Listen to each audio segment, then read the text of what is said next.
conversations about Taiwan's fate are too often simplified into some boring duel. Washington versus Beijing. Two superpowers in an epic standoff over the waves of the Western Pacific. It's a glamorous story worthy of a Hollywood blockbuster, but it's far from reality.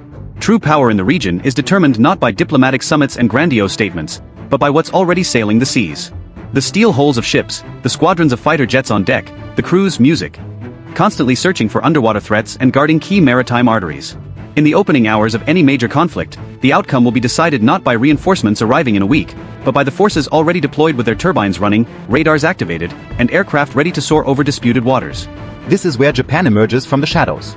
No longer merely a rear base for its allies, the Izumo class, two powerful ships, Izumo and Kaga, steps into the spotlight.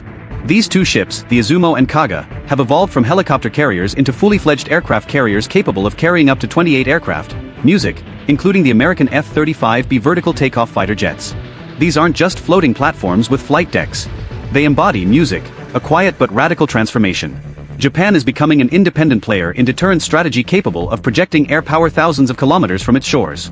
The Izumo-class ships conduct anti-submarine warfare, coordinate coalition operations, and strengthen the defense of the first island chain from the Japanese archipelago to the Philippines via Taiwan. At a time when China is building up its fleet to 9 aircraft carriers, the Izumo's constant presence alters the balance of power, not with fanfare, but with real capabilities. In the Western Pacific, where a crisis can escalate in a matter of hours, such a presence is worth more than any geopolitical rhetoric. The Taiwan Strait, it may seem like just a narrow strip of water, but one of the world's most complex military ecosystems has been built around it. Any crisis scenario arising in this zone would instantly escalate beyond the confines of a bilateral standoff. Even if the first shots are fired between Chinese ships and Taipei forces within a few hours, Japanese bases on Okinawa, American logistics on Guam, Australian patrol aircraft, and even Korean air defense systems can be confidently added to the conflict equation. The battle for Taiwan risks rapidly turning from a duel into a multi-layered operation. The decisive factor in which will be the ability of the Allies to group and act before the enemy has time to impose its will. Moreover, when modeling and assessing potential military action in the region, analyst attention is increasingly focused on Japan, whose geography has made it the key anchor of the entire Western presence in the East China Sea. Less than 430 miles from the Ryukyu Islands to northern Taiwan, this corridor is effectively the gateway to the Pacific Ocean. Controlling it means ensuring access for American and Allied forces to the conflict zone or conversely blocking it entirely. For many years, Tokyo acted as a silent rear guard. Bases were provided, logistics worked, but the initiative remained with Washington. However, this formula has changed significantly over the past decade. The Izumo-class ships became one of the key material embodiment of these changes. Formerly, they're still listed as helicopter carrier destroyers, but in reality, they become light aircraft carriers capable of carrying the latest American 5th-generation Lockheed Martin F-35B Lightning II fighters. And this is not just a modernization of ships, but a fundamental shift of Japanese defense. For the first time since World War II, the Land of the Rising Sun has a platform that allows it to project air power far beyond its own islands without relying solely on American carrier-based wings.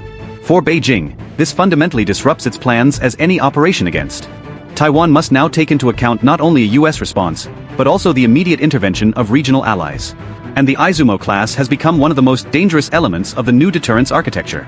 A mobile airfield, a command post, and simply a symbol that the post-war era of Japanese pacifism is finally becoming a thing of the past.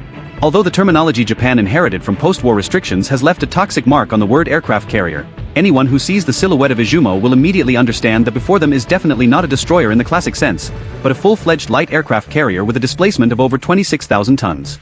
The JS Izumo DDH-183 and JS Kaga DDH-184 class ships were originally designed as anti-submarine warfare centers tasked with deploying helicopter groups to search for Chinese submarines in the East China Sea, commanding formations, and supporting amphibious and humanitarian operations. They were designed with ample interior space, a spacious hangar, a wide 813-foot flight deck, powerful elevators, sophisticated communication systems, and command and control rooms. Because of this, many shipbuilding experts, even at the keelering stage, asserted that the role of helicopter carriers would only be a minor transitional stage for the Izumo class. Japanese military sources later confirmed that the ship's design included the ability to operate fixed-wing aircraft from the earliest stages of the Izumo program, but did not publicly disclose this fact. The elevators and deck covering were designed to accommodate fighters, and provisions were made for the addition of a ski jump ramp to the flight deck for short takeoff and vertical landing STOL operations. The public decision to transform these ships into carriers for the F-35B STOL fighters was made in the late 2010s, and the modernization itself took place in several stages. The first step the Japanese took was to strengthen the hull and meticulously engineer its heat resistance, especially in those areas of the deck that would be exposed to the blast of hot gases during vertical landings of Lightning II fighters. The standard coating on ships of this class simply wouldn't withstand temperatures of hundreds of degrees.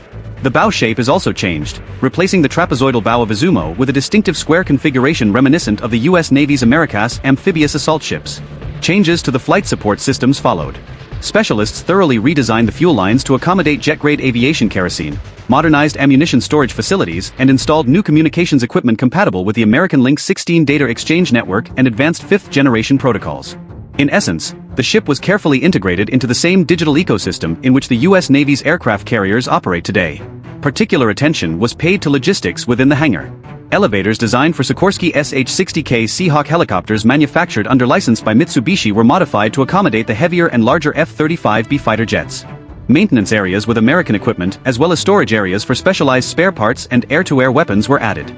Japan was determined to ensure that the Izumo class could operate not as a one-off test carrier, but as a fully fledged element of an aircraft carrier group when the time came.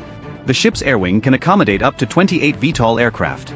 Initially, plans called for only 7 anti-submarine warfare ASW and 2 search and rescue SAR helicopters. However, after modifications, the Izumo can accommodate up to 12 F-35B fighters in strike configuration, a mixed group of 6 to 8 F-35B and 8 to 10 SH-60K helicopters, and in a purely ASW configuration up to 14 helicopters. Yes, this is less than the NIMS class and significantly less than the outstanding capabilities of the US Navy's Gerald R. Ford-class supercarriers, but for a regional theater of operations, it's more than sufficient. Moreover, the main advantage of the Izumo class is not the number of aircraft, but the very fact of their presence in close proximity to Taiwan. Both ships of the class will be able to keep several fighters in the air around the clock, providing reconnaissance, convoy cover, and strikes against enemy naval targets. The helicopter component remains equally important as the Chinese Navy relies heavily on submarines, and anti-submarine warfare has been and remains one of the Izumo's key missions. Helicopters equipped with towed payloads, anti-submarine torpedoes, and unmanned buoys transform the ship into a mobile umbrella, carefully covering the straits between the Ryukyu Islands and northern Taiwan. However, unlike the standard aircraft carriers we're accustomed to, the Izumo is not designed for single combat. Its own armament consists of 2 relatively modest cram-close-in weapon systems, Sea-Wiz, and 2 falling SOs, as well as electronic warfare systems. Despite its symbolic power, Izumo still doesn't claim to be an invulnerable superweapon and has obvious weaknesses, including lack of catapults. Despite the ease of operating the F-35B from ships, their combat load and range are still inferior to those of the carrier-based F-35C or FA-18, which imposes limitations not only on the strike radius, but also on patrol time. Escort dependence.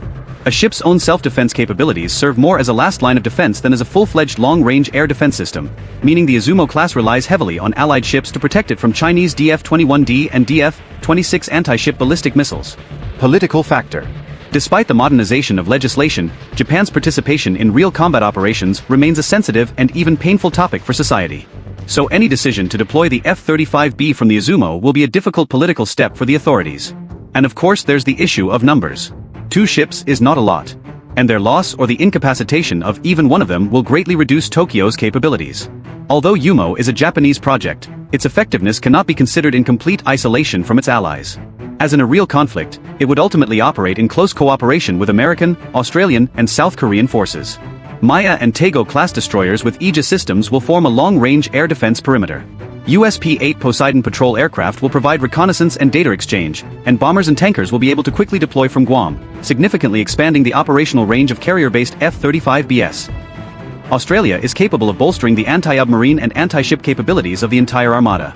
South Korea will provide logistical support for coalition forces, assuming the lion's share of logistics, repairs, refueling, medical support, and responsibility for base and communication security.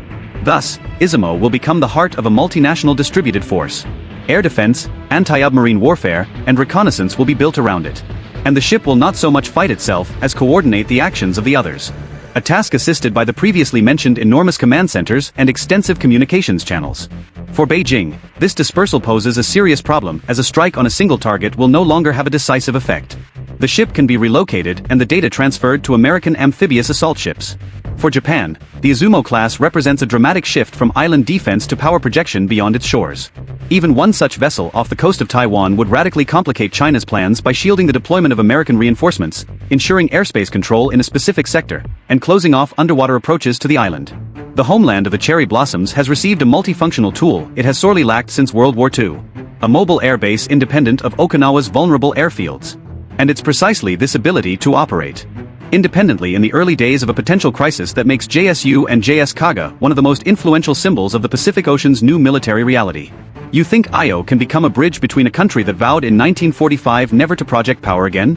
A modern state forced to once again assume responsibility for regional security? Let us know in the comments. And if you enjoyed the video, please leave a like, subscribe to the channel, and hit that notification bell for more content like today's. Thanks for watching, and we'll see you in the next one.